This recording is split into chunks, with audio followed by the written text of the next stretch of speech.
আমি চলে এসেছি সুতোপাতা। আজকে একটা নতুন রান্না নিয়ে এসেছি। নতুন মানে কি, মানে সবাই পারেন জানি, তবু আমি যেভাবে করছি একবার দেখে নিন। তা আমি আজকে দেখাবো আপনাদেরকে লাউ পাতায় চিংড়ি ভাপা। তা দেখুন, এই চিংড়িটাকে আমি ধুয়ে নুন হলুদ মাখিয়ে রেখেছিলাম।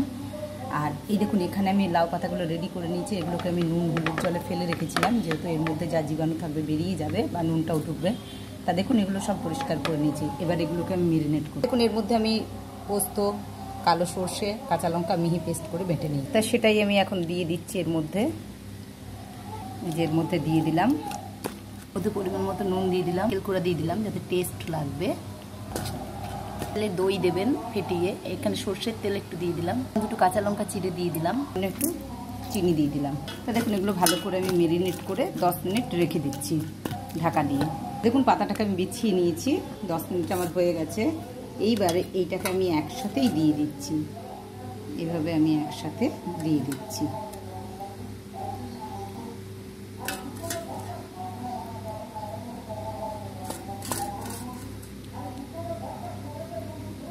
দেখুন, আমি আর একটু সর্ষের তেল এটার মধ্যে দিয়ে দিলাম।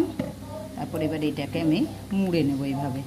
তো কীভাবে মুড়ছি আমি তো ক্যামেরা এক হাতে করছি, তাই দেখাতে পারছি না।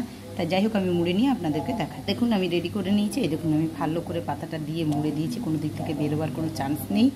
আর ওপরে একটা পাতা ভালো করে ঢাকা দিয়ে তার মধ্যে আমি দড়িটাকে বেঁধে দিই। জল বসিয়ে রেখেছিলাম, কড়াইতে ফুটছে।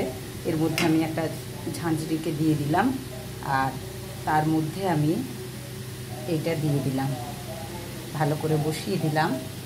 নিয়ে এটাকে আমি ঢাকা দিয়ে দেবো, মিনিট 15-20 ঢাকা দিয়ে দেবো এইভাবে। তা দেখুন, ফাইনালি আমার হয়ে গেছে। তাই এটা এবার আমি তুলে নিচ্ছি।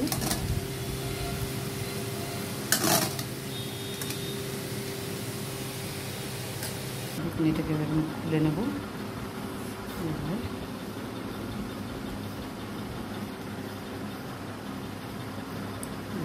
এটাকে আমি খুলে নেব।